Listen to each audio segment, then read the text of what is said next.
Muito bem, meus amigos, vamos dar continuidade ao nosso assunto, a segunda parte da aula Fundamentos de História da Cultura. Não é isso? Nós paramos na página 3, no item E, falando de Peter Burke. Vamos recordar esse finzinho aí, porque alguém pode ter ficado em dúvida sobre escola de análise. Que danado é isso? Você sabe que toda ciência, ela tem grupos de pensadores que, partilhando as mesmas ideias, os mesmos conteúdos, os mesmos conceitos, terminam dando, não é, uma interpretação coletiva sobre um fenômeno qualquer que aquela ciência estuda. Então esse grupo de pensadores, de intelectuais, que têm ideias semelhantes, ideias parecidas e apresentam teorias próximas para explicar os fenômenos, esse grupo de intelectuais é chamado de escola. Pronto. Então, a história também tem suas escolas. Por exemplo, a escola idealista alemã de história tem a ver com as teorias de Kant e de Hegel sobre o que era história, no final do século XVIII e início do século XIX. A escola positivista de história, criada por Comte, é aquela que diz que sem documento não pode existir história.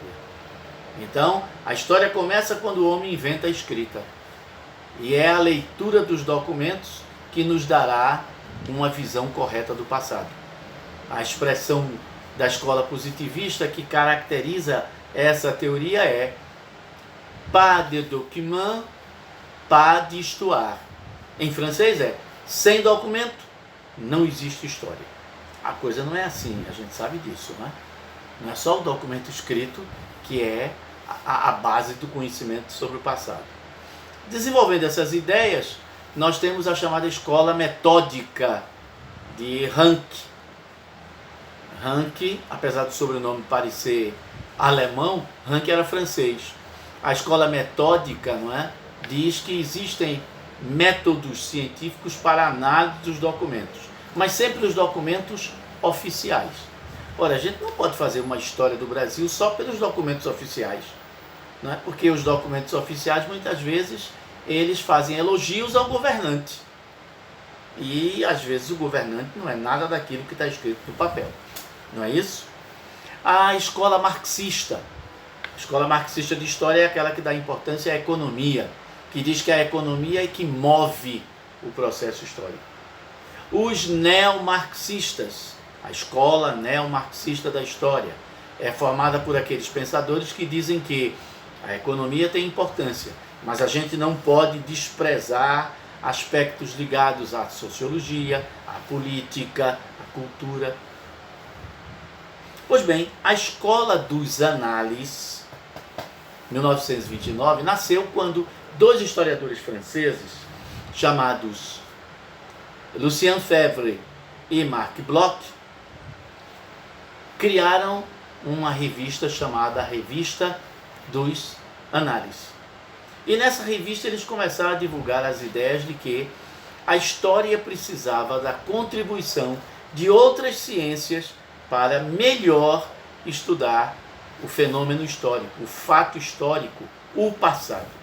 Então o historiador precisa de conhecimentos de sociologia, filosofia, política, economia, estatística, geografia, antropologia, etnologia e assim por diante. Então, o historiador não é um homem que sabe só a história, mas para explicar o fenômeno histórico, ele precisa de outros conhecimentos, de outras ciências. Muito bem, aí a gente entra no item 2. Elementos da história cultural. Ora, seguindo essa orientação da escola de análise, a primeira característica da história cultural será a interdisciplinaridade. Ou seja, eu preciso da associação, da ajuda não é, de muitas ciências para estudar a cultura. Eu preciso de todas as ciências humanas, mais a filosofia, mais a história da arte, mais a economia, mais a história do conhecimento e mais a história das ciências. Quer ver um exemplo? Imagine que eu vá estudar em História da Arte, que faz parte da cultura, o Renascimento Cultural. Como é que eu vou poder entender o Renascimento Cultural, que tem uma parte de arquitetura, que tem uma parte de artes plásticas, pintura, escultura e artes menores, que tem uma parte de ciência e tecnologia importantes? O avanço da ciência durante o Renascimento foi muito grande. Então, como é que eu posso estudar tudo isso se eu não tenho um conhecimento mínimo de astronomia, física, medicina, química, biologia, matemática? Como é que eu posso estudar o desenvolvimento das cidades italianas, do comércio que enriqueceu essas cidades, se eu não entender o surgimento do capitalismo e da burguesia? Está vendo o que é interdisciplinaridade? É que não basta você saber o assunto, os fatos. Você tem que saber por que eles aconteceram. E aí você precisa da ajuda de muitas ciências. A história cultural é também mais abrangente do que a história das mentalidades.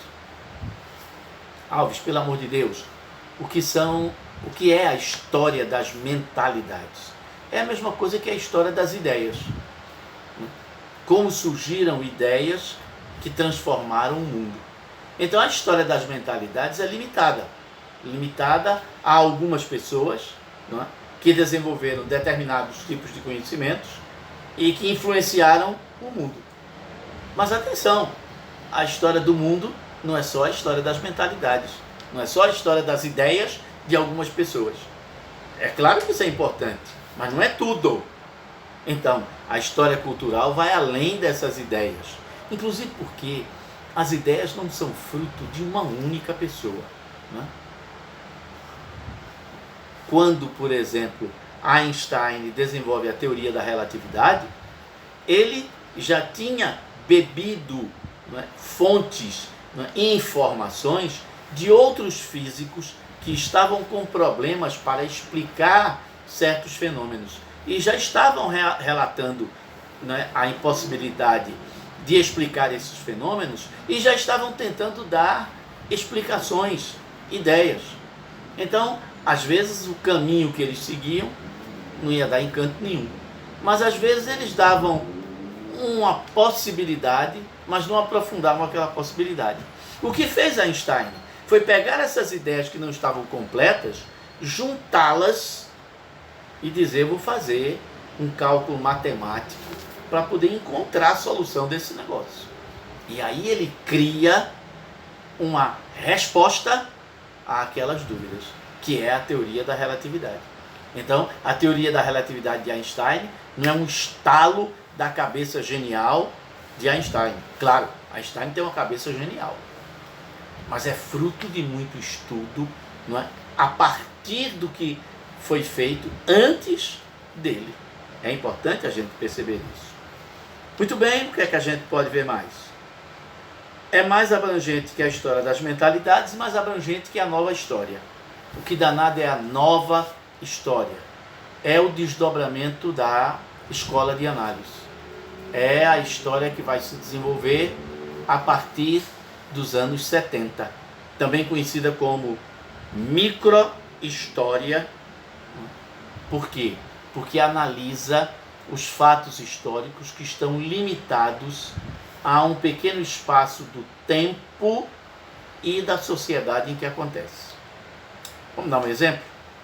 Vocês viram que neste carnaval muitas escolas de samba desenvolveram como temas o Nordeste e a cultura nordestina.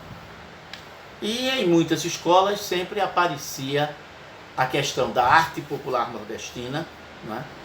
As imagens, esculturas feitas em barro, e outra característica é o cangaço, o cangaceirismo, não é? Uma das escolas trouxe, inclusive, não é, como seu tema principal esse assunto.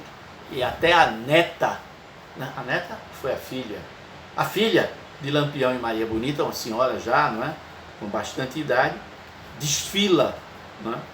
Nesse evento que é o Carnaval.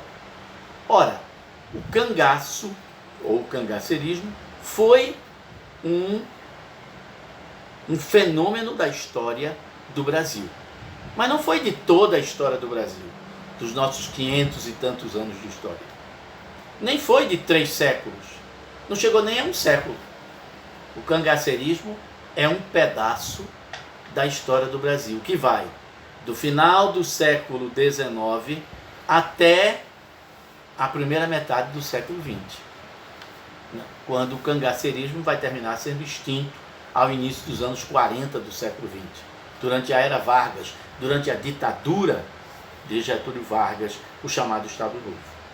Estudar o cangaceirismo, portanto, é estudar um pedaço do Império, o começo da nossa República, a República Velha, e o começo da Era Vargas, o pedaço da Era Vargas, onde ainda existia cangaceirismo. A história cultural vai além da história oral, que é a história baseada em depoimentos, em narrativas. Se eu quiser fazer, não é, um levantamento sobre a história dos morros do Recife, eu vou precisar muito do depoimento de pessoas que, ao início do século XX, começaram a morar, a viver no que hoje são os morros do Recife. Eles foram sendo ocupados aos poucos. Então é importante o depoimento dessas pessoas que viveram naquela época em que aqueles morros não passavam de matas, né? Bosques. As árvores aos poucos vão sendo derrubadas e a área, o solo vai sendo ocupado ao longo do tempo.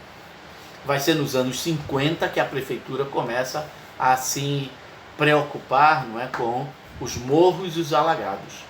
2 prefeitos do Recife terão uma importância fundamental, não é, na visão e na preocupação com os habitantes desses morros. O prefeito Pelópidas da Silveira e o prefeito Augusto Lucena, ao início dos anos 60. Pelópidas, não é, no início dos anos 50 e Augusto Lucena no início dos anos 60. Hoje em dia, todos os prefeitos têm que ter, não é, dentro do seu planejamento, um projeto para os morros do Recife. Mas não era assim no início do século XX. Não era assim nos anos 20, nos anos 30, nos anos 40 do século passado. Está vendo? Então, estudar essas miudezas é o que se chama microhistória. E estudar a existência desses fenômenos históricos que começaram sem deixar registros escritos é a história oral. Então a história oral também é importante, porque ela nos ajuda a reconhecer, a conhecer o passado, né, sem ser através de documentação. A letra C nos diz importantes intelectuais, não é, que estão ligados à história cultural. O primeiro nome que aparece é o nome de Norberto Elias. É interessante que você faça uma pesquisa sobre esses nomes, não é? O onisciente Google tem, não é, o dia que esse sujeito nasceu, dia, mês e ano, e informações interessantes sobre essas pessoas. Norberto Elias tem um livro chamado O Processo Civilizatório, um livro que foi de 1939 e foi reeditado em 1969. O livro também é conhecido como, no subtítulo, não é, Da Barbárie Feudal à Etiqueta Cortesã e Burguesa. Vai, portanto, do Renascimento até o liberalismo político no século XIX. Ele mostra, né, como a gente saiu daquela sociedade violenta da formação do feudalismo, não é, na época dos reis carolíngios da Idade Média, até a sociedade burguesa, não é, em que as damas usam leques, não é? Em que cobrem o rosto, em que o namoro tem que ser feito nas festas, nos bailes, mantido uma distância, não é? Entre aqueles que vão se apaixonar ou que estão apaixonados, a presença da mãe e do pai nesse relacionamento, os casamentos, não é? Feitos através de acordos, de contratos, o bom dia, boa tarde, o tirar o chapéu, não é? O beijar a mão da dama, o chamar para a dança. Não é? Então, como é que a gente